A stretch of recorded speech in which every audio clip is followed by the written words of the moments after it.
It was a police raid with more than a hint of menace. I don't like being threatened. Billions of dollars of oil and gas revenue are at stake. But was the raid simply protecting national security? The intelligence case that ASIO put before me was a very strong case. I can tell you on my father's grave that neither witness K nor myself have revealed the name of any serving ASIS officer. Another spy saga involving another near neighbour. Welcome to Four Corners. Australia and East Timor have a chequered history. Many Australian soldiers who fought the Japanese there in World War II say they owe their lives to the Timorese. But then Australia essentially ran dead when Indonesia invaded the small island nation just north of Darwin, only to put its Indonesian relationship at risk when it strongly backed East Timor after it voted for independence in 1999. So why would Australia then choose to bug the officers of East Timor's Prime Minister and his team, as has been alleged, when the two friendly countries were sitting down to negotiate a new deal over the immensely rich Timor Sea oil and gas deposits? The poverty-stricken island nation is desperate for what it says is a fairer share of the commercial spoils.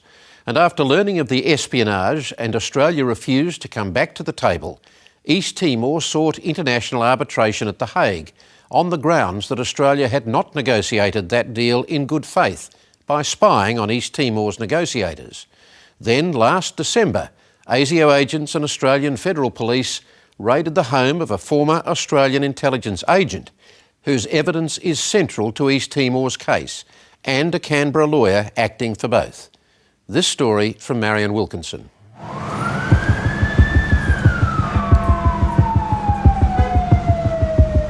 It's a chilly winter morning in London. But Bernard Kaleri isn't troubled by the cold. He's worried about being under surveillance. Kaleri is not a terrorist. He's an Australian lawyer, but one of his clients is a former veteran Australian spy. I had someone come to me with a workplace grievance. That person came to me with full authority. What the former spy told Kaleri has huge legal ramifications. What I heard was just simply shocking, and I was most concerned about it. And of course, it took a long time before the issue matured into the decisions that now have the ramifications that you speak of. Kaleri and his client are now threatened with criminal charges for breaching Australia's national security laws. So you don't fear being charged? I don't like being threatened, and I'm from Wollongong, and I don't intimidate easily. Kaleri is lucky he's bold because late last year, ASIO officers and federal police descended on his home office in Canberra, startling his legal assistant, who was there alone. They told me as soon as I opened the door that they had a warrant. There were parts that were blacked out on it, which I couldn't read. And I was denied a copy due to national security reasons.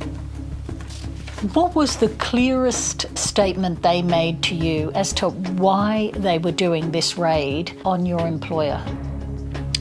The only statement that I got was national security. I was given no further information. Chloe Preston watched as the ASIO officers systematically searched every room, taking confidential legal files. They were placed into a plastic bag and then placed into an envelope. They were sealed with an AFP sticker. The raid dragged on for 6 hours before Preston could contact Kaleri. As ASIO no doubt knew, Kaleri was in The Hague acting for his other client, East Timor. He was preparing for the first stage of legal proceedings. I was in my hotel room at The Hague when I received a telephone call. This was an extraordinary event.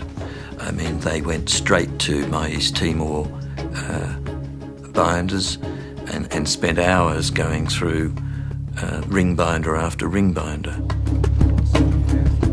The ASIO officers took one document in particular, a draft statement from the former Australian spy.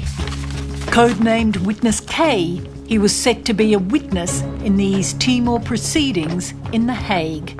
Did they manage to get this statement of Witness K? Yes. They managed to get a statement that may have formed, been a draft, but they certainly have been informed from the word go that there are no names mentioned in it that relate to serving ASIO or ASIS personnel, and certainly nothing of any technique that's not in a John le Carré novel. I mean, the Australian government has known that there is no risk to national security. Witness K is a former senior officer with Australia's Secret Intelligence Service, ASIS. We can't tell you who he is or indeed where he lives without risking prosecution. But what we can tell you is that both Witness K and his lawyer, Bernard Collaery, face the real possibility of criminal charges. What suspected breach of national security laws did you think had occurred? Well, I'm, of course, not at liberty to go into the details of the particular case, but might I just make the point that the intelligence case that ASIO put before me was a very strong case. Federal Attorney General George Brandis authorised the ASIO raids. It was a clear case that the national security interest, which ASIO is responsible for safeguarding, was served by me authorising the execution of this search.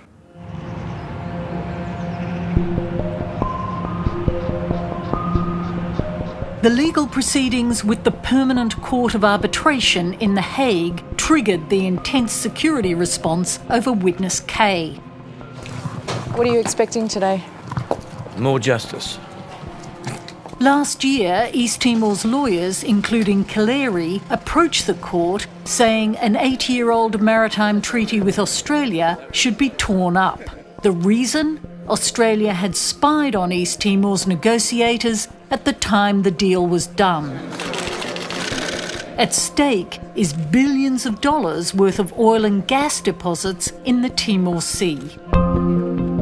Why undertake the getting of a treaty in such unfair terms that when one party walks away from the card table, it knows it's done a bad deal, it doesn't know it's been cheated, but when it finds out it's been cheated, it knows full well what happened.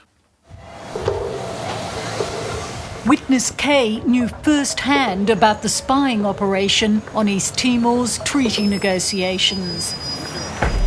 ASIO believes if this evidence was passed to the Timorese, Witness K and Collaery could have breached Australia's national security. So have there been breaches of the national security laws? Not in the least. I mean, since when has cheating been a state secret? There have been no revelations that could in any way reveal the identity of any serving ASIS officials. There have been no... You're clear about that? Absolutely, absolutely. The Australian government's put no evidence forward to suggest there has. The Abbott government is now trying to legally block Witness K's evidence being admissible in the dispute. How crucial is he to East Timor's case? Very important. We're investigating further now as to whether the raid on my house and these other issues are obstructing the course of justice. I won't put it any higher than that, but I think it's important that I make clear that at the end of the day, we will see whether the raid on my office and the potential intimidation of our witness is itself a part of a pattern of conduct that we need to have examined properly by a proper judicial process. ASIO raided Witness K's home the same morning as Collaery's. Witness K's passport was seized, which would prevent him travelling to The Hague to give evidence. In East Timor, even the Prime Minister's wife was stunned. I felt that the raids were not only an act of aggression and hostility towards Timor-Leste's legal representative, but given that the documents are the possession of the Timor-Leste government, it was also quite a direct act of hostility towards Timor-Leste itself. I was quite shocked, but it did give us a sign of the new government.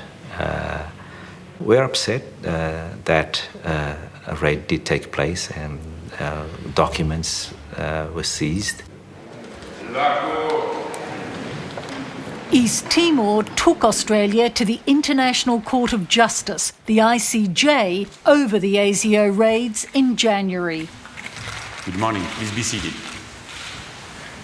They wanted their legal files, seized by ASIO, returned, and they accused Australia of threatening to silence witness K. It hardly needs saying that these are matters of the highest importance to Timor-Leste. Mr. Gleeson is going to open the arguments for Australia. You have the floor, sir. But Australia's top legal advisor, Solicitor General Justin Gleeson, used the court to launch an attack on Kaleri and witness K. The first proposition is that Mr. Kaleri, as agent for Timor-Leste, has received into his possession a witness statement and affidavit from a former ASIS officer. Gleeson argued the two may have committed a crime in Australia. It is a crime if a present or former officer of ASIS communicates information concerning the performance of the functions of ASIS acquired as an officer. He also argued the identity of ASIS officers could be at risk. The second key provision makes it a separate crime to make public the identity of officers of ASIS or information from which identity can be inferred. Gleeson's argument came on instructions from Brandis.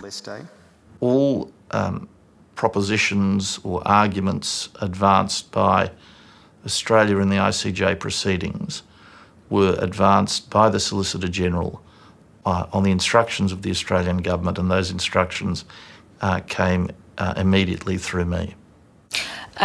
Therefore, that seemed to imply strongly that that operation did take place in East Timor. Well, look, those are inferences that you can draw. I'm not a commentator on these proceedings, and I don't propose to be a commentator on these proceedings, but in answer to the direct question you've asked me, the minister in the government who instructed the Solicitor General was me.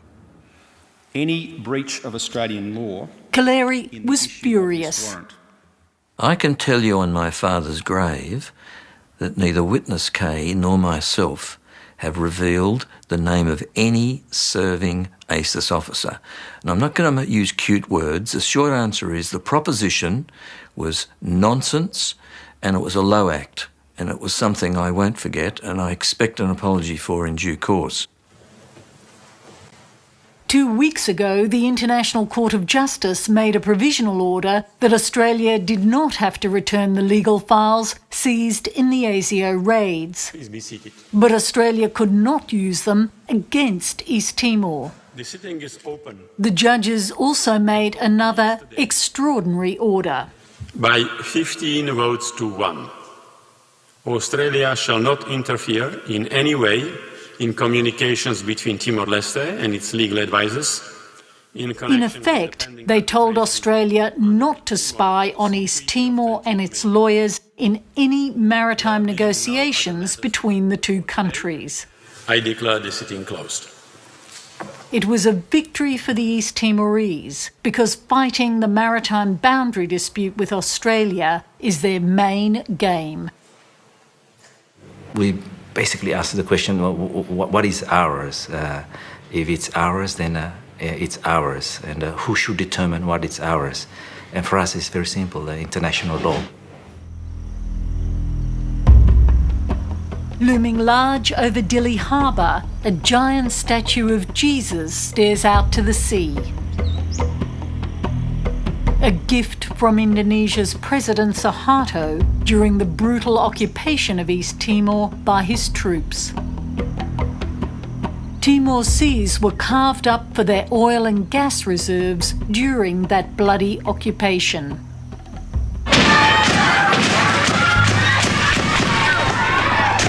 Despite massacres like that at the Santa Cruz Cemetery in Dili, Australia accepted Indonesia's occupation.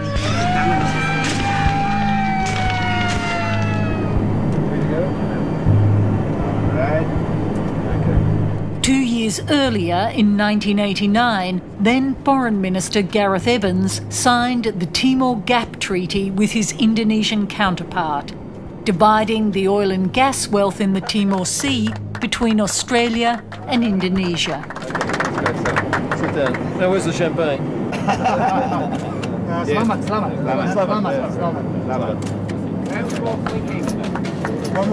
More blinking.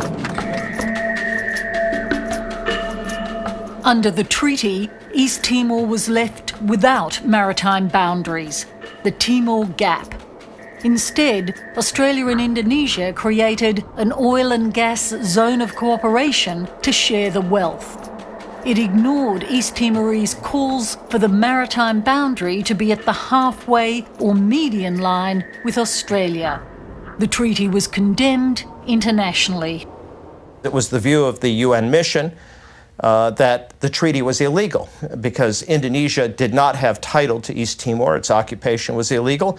Therefore, it had no capability to dispose of the oil and gas resources that did not belong to Indonesia.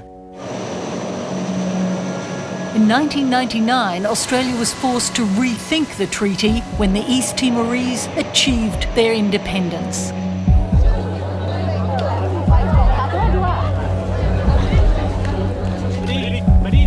Australian troops led the UN intervention force into a grateful East Timor as Indonesia withdrew amidst violence and chaos. East Timor is the legal owner of this territory. Former American diplomat Peter Galbraith was chosen by the UN to lead new negotiations with Australia over the Timor Gap Treaty. Australia did not want to have a maritime border at all because they were concerned if they accepted what was by 2000 absolutely bright line international law, which is the border should be halfway between the two countries, that this could undermine their border with Indonesia. So what Australia wanted to do with regard to the Timor Gap was to set aside the border issue and to have an arrangement about the management of the oil resource. As you know, Alexander Downer was Foreign Minister in the Howard government, directing the negotiations with the UN. And if we had made special provisions for East Timor, then naturally enough the Indonesians would have come back to us and said, well, in that case, why should we adhere to these earlier treaties? And then in that context, all of our maritime boundaries and seabed agreements would unravel, and that would be diplomatic folly for Australia. But Peter Galbraith also remembers Australia was strongly pushing the case of the oil and gas companies. The Australian government was shockingly close to the oil companies.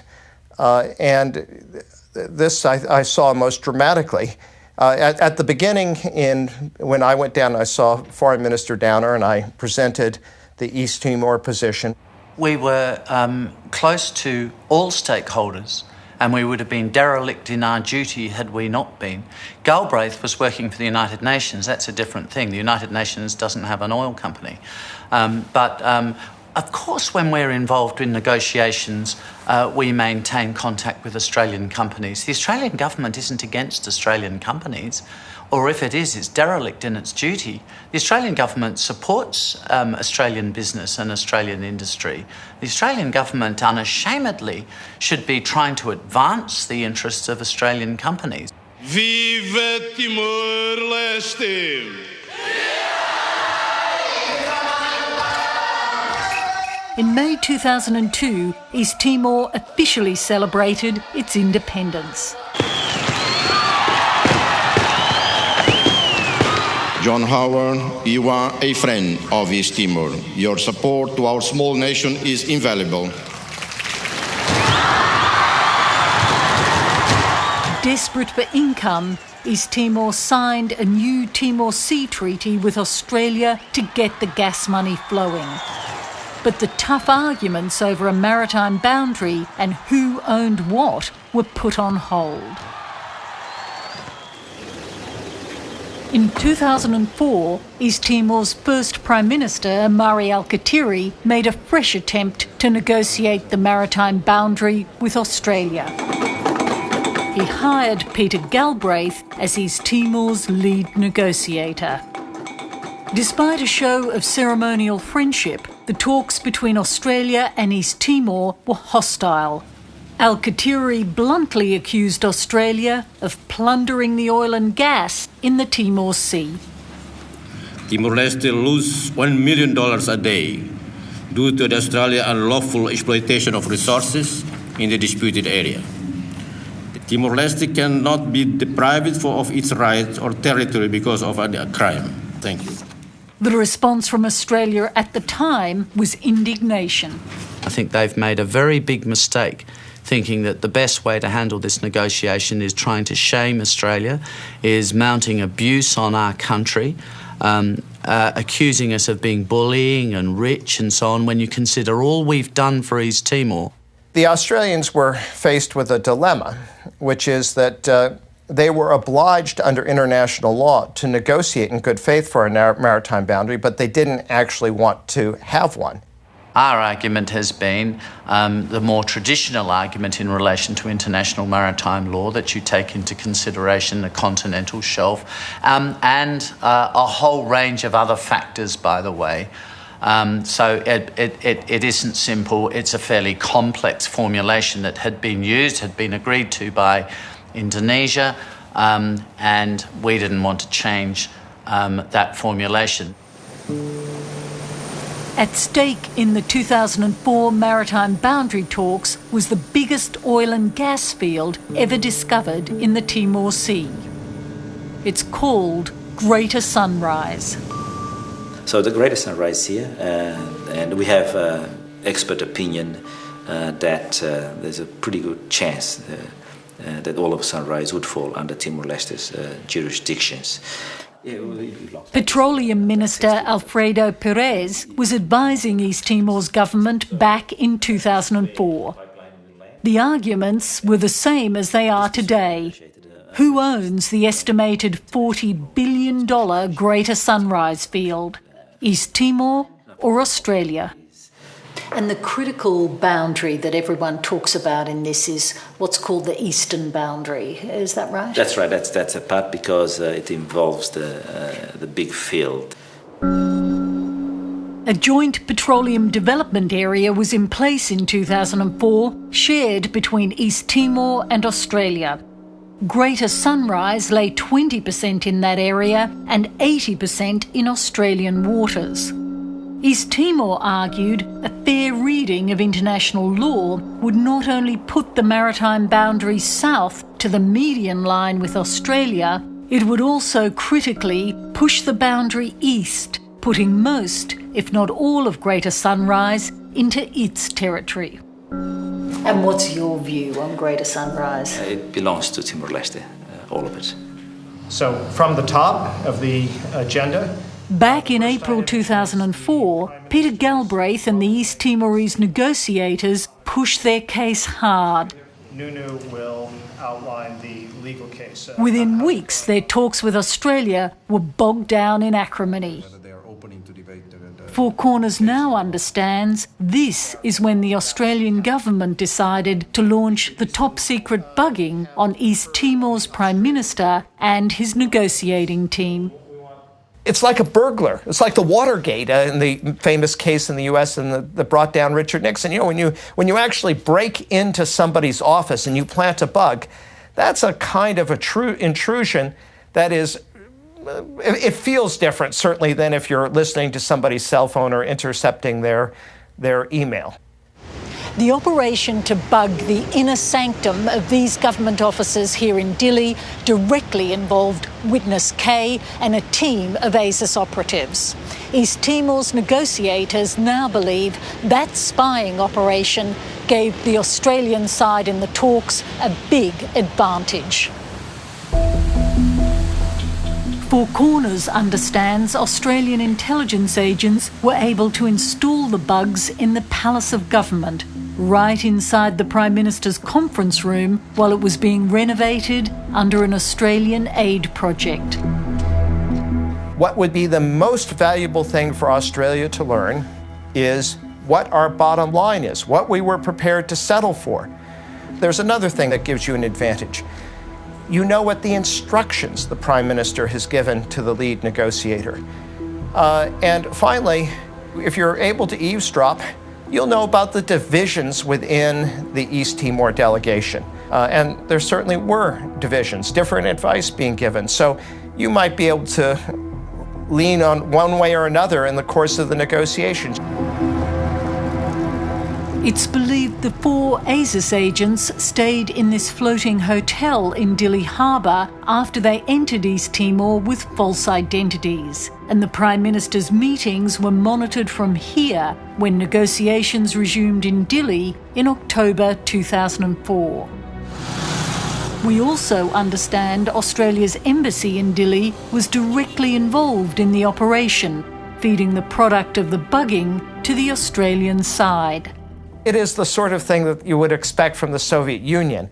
It's hard to imagine that would really be done by a friendly government, and especially for what were essentially commercial negotiations. That really seems there wasn't a national security issue here for Australia. It wasn't as if, the Timorese were posing some kind of military threat or hatching some kind of plot. This was really bugging for commercial advantage. The ASIS chief who oversaw the bugging was David Irvin. Hello there, how are you? Handpicked to head the spy agency after a successful stint as ambassador in China. We have a very good relationship. Irvin had spearheaded the Howard government's efforts to seal a $25 billion gas deal with China for a group of companies led by Woodside Petroleum. Symbolic way. When Irvin took over ASIS, Woodside had a lot at stake in the Timor Sea. It headed a consortium with huge oil and gas leases at Greater Sunrise. Woodside's then chief executive, Don Volti, was determined to get it developed. Woodside is a huge Australian company, and they were proposing to invest billions of dollars in Greater Sunrise to create wealth, which would inter alia have been wealth for Australians, but obviously substantially for these Timorese as well. So I was all in favour of that. I was all in favour of it. Woodside's chairman, Charles Good, was close to the Howard government. He also sat on the boards of top Liberal Party fundraising vehicles that generated millions of dollars in political donations. I know Charles Good. I don't remember talking to Charles Good about this issue because it was Don Volti, the CEO, who came to see me. Customers either look past Australia. Woodside executives, led by Volti, lobbied the government strongly during the 2004 negotiations. Me, for my part, I reckon, I don't know, I mean, I haven't checked, but I would have had certainly more than one, I should think 3 or 4 meetings with the CEO of Woodside, and no doubt he had a couple of other people there, and I would talk to them about how the negotiations are progressing. Well, of course I did. But, I mean, there's some additional secret. I can't think what there would have been. I mean, they wanted, but I can tell you what they wanted. They wanted a stable investment regime if they were to exploit the Greater Sunrise field. That's essentially what they wanted. So that's what they were lobbying us for, and we were happy to talk to them about that. A key issue in East Timor's legal case today is whether the 2004 bugging here at the Palace of Government was done for Australia's national security interests or for commercial interests. The lawyer for witness K and East Timor argues it was not done in Australia's national interests. Our security services must operate within the legislation establishing them, and in particular, national interest objectives that are set by Parliament must be met, and clearly it behoves the current government to examine the national interest imperatives that drove this affair. Well, further, the Attorney-General rejects Caleri's argument. I was not the minister at the time. I wasn't a minister in the government in 2004, but might I remind you that Australia disputes what is alleged against it in the arbitration and in the ICJ proceedings by Mr Caleri and his client. Alexander Downer was the minister authorising ASIS at the time and responsible for the negotiations. He won't confirm the spying, but he says he did act in Australia's national interests. You don't need to ask me about the intelligence operation allegations because you know no Australian government, past or present, will ever get into any discussion about intelligence operations. But suffice it to say, the Australian government was on Australia's side in the negotiations, and we did our best to make sure that we were able to achieve our objective, which was particularly an objective in relation to the delineation of the maritime boundaries. How much the bugging advantaged Australia is unclear, but in January 2006, both sides agreed to a new treaty covering Greater Sunrise. There we are.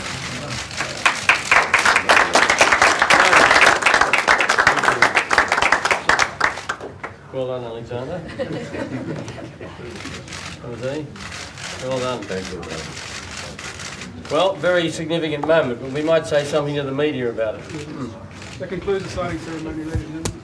The CMATS treaty came after both made big concessions. In a major backdown, East Timor put on hold negotiations over its maritime boundaries for 50 years, agreeing to leave 80% of Greater Sunrise in Australian territory. In exchange, Australia agreed to split government revenues from Sunrise 50-50 with East Timor, a big jump from the 20% first offered. In the end, we settled on giving them much more money than they were, under the Timor Sea Treaty, entitled to, which was fine by us. But the Greater Sunrise deal had problems below the surface. Each side could terminate the treaty if there was no agreement to develop the gas field by 2013. The East Timorese wanted the gas to be piped from Greater Sunrise to their south coast for processing, bringing jobs and development to one of the poorest parts of the country. But Woodside's chief executive, Don Volti, had other ideas. It's the beginning of next week when we deliver to the regulator the very thick and very detailed field development plan for consideration with the governments of Timor Leste and Australia. Woodside and its partners, including Shell, argued it was cheaper to build a floating platform to process the gas offshore in the Timor Sea. Most expensive proposal was to build a pipeline into East Timor. And the problem with that, over and above the cost, is that the sovereign risk would be higher for the investor in East Timor. And of course, by threatening to abrogate this treaty, they're just underlining the sovereign risk involved with any investment with East Timor. For Timor-Leste, the pipeline to Timor-Leste is very viable. All the arguments, be it technical or security, have been proven to be wrong. And Timor-Leste invested a lot in proving it. After East Timor's one-time resistance leader, Shanana Gusmaul, became Prime Minister, he led the campaign to build the pipeline. By 2011, he was willing to take on both Australia and Woodside to do it.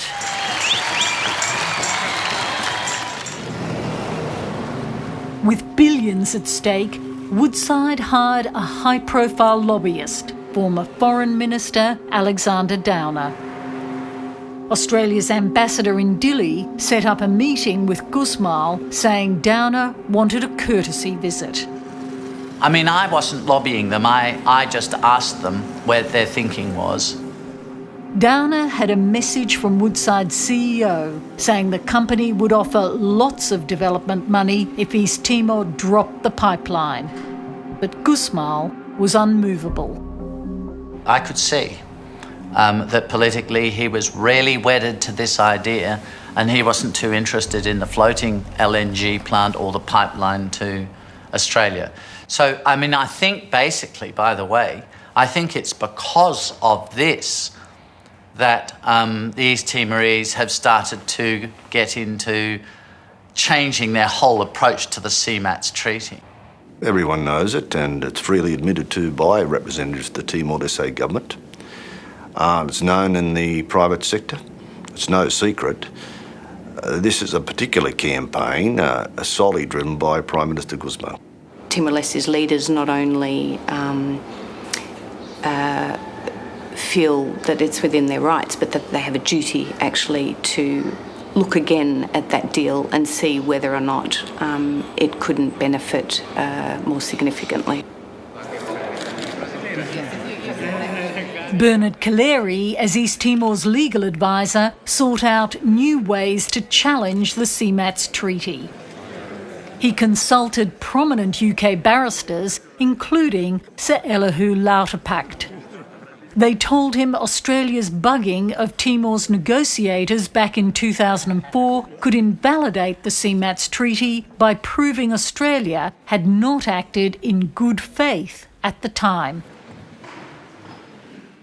The whole legal case is based on the bugging of the government palace in Dili, of the negotiating team.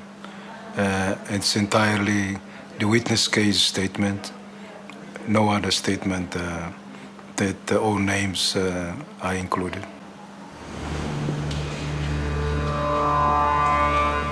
East Timor secretly launched its own investigation into the bugging. It found the ASIS officers had left behind evidence in 2004 that could identify them. It convinced Dili the spying had taken place. So you initiated an investigation to try and protect your side of this dispute?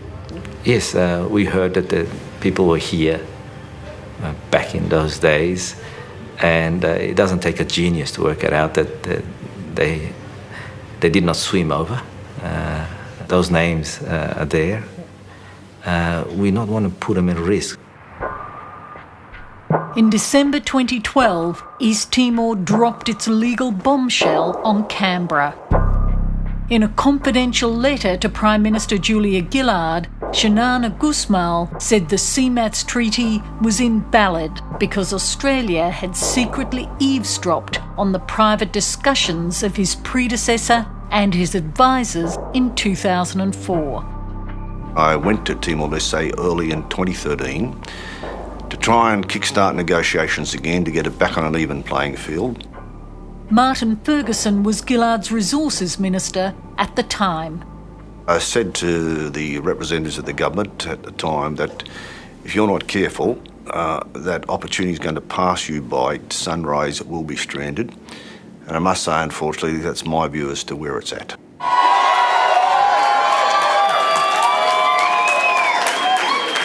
My friends,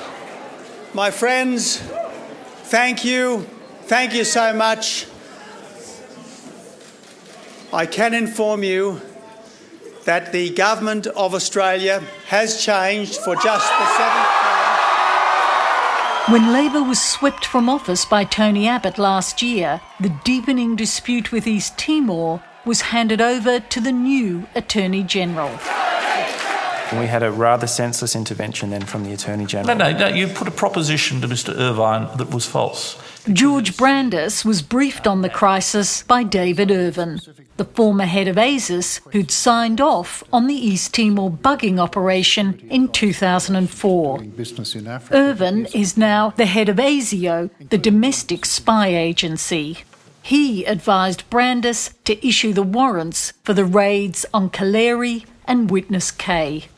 The object of the warrant was to obtain material that didn't specify specific documentation relevant to the security matter being investigated.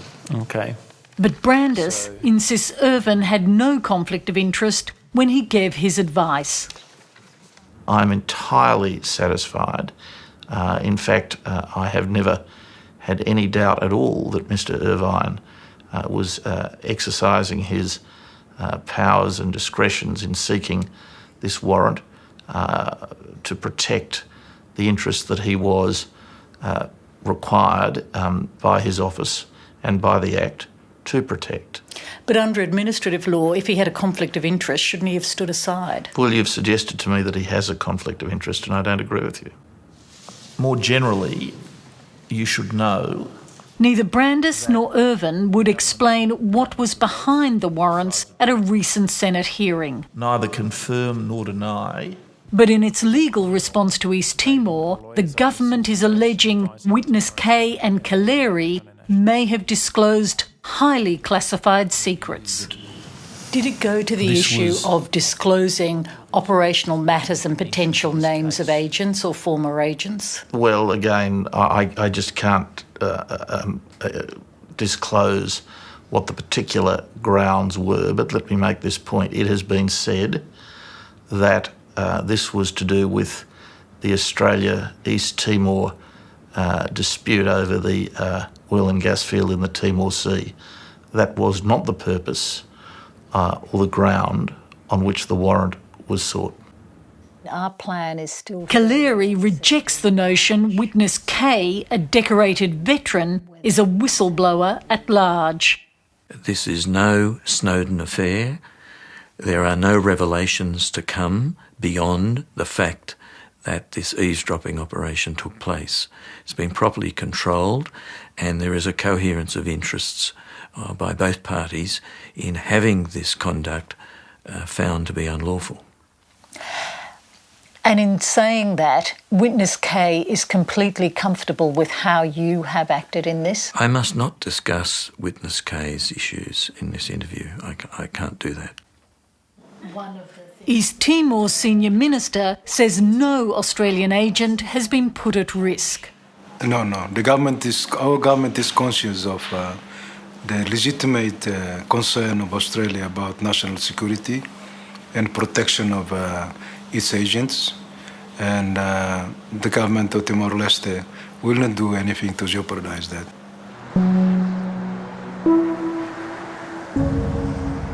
The ASIO raids have clearly taken a toll on Bernard Kaleri. I'm getting grey. I've seen a lot of things. He's relieved the International Court of Justice has provisionally ordered Australia to stop interfering with his legal communications with East Timor. But for Kaleri, this is not enough. There has to be a proper judicial inquiry into this affair. We look back at those who have fought for the onshore sovereignty of Timor Leste, and hundreds and thousands have died for a sovereignty back then, and now we still have an issue of sovereignty that needs to be solved. The East Timorese have learned how to fight for what they want over decades. But drawing the line on their maritime boundaries may be an elusive goal. Its powerful neighbour to the south has a history of being a formidable opponent when it comes to deciding who controls the wealth beneath the water.